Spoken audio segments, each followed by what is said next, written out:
Assalomu alaykum aziz do'stlar, aziz obunachilar, e'tiborlar uchun rahmat. Inshaalloh mana bir dona ham na fura, na bir yengil mashin. Umuman ijtimoiy mana ko'rib turganlaringizdek, birinchi chesloga erta tongdan mana bu Qozog'iston vaqti 8:30. Inshaalloh mana kirib chiqiladi. Amalga oshirib oldik mana akalarimiz bilan. Hammasi juda ham a'lo darajada. Mana jigarlar.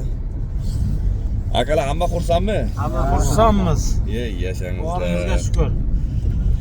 Mana do'stlar, kirchiqlari juda chiroyli tarzda amalga oshirib oldik. Inshaalloh hammasi juda ham a'lo darajada bo'ldi. Mana Saratovga ob-havolarimiz mana shundan iborat, mana 8 daraja issiq deb qo'yibdi. Kirchiqlar reyestrga tushganlar, kartasi bloklanganlar va dokumenti yo'qlar bemalol kirchiqlar bo'lyapti. Xavotirga o'rin yo'q. Reyslarimiz har 3 sutkaga bir marta bo'lyapti do'stlar.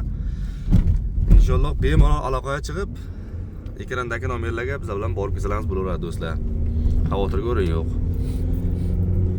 Kuzatishga davom etamiz do'stlar. Inshaalloh bir chiroyli video qilib turib, akalarimiz bilan ma'lumotlarni eshitamiz, o'rganamiz.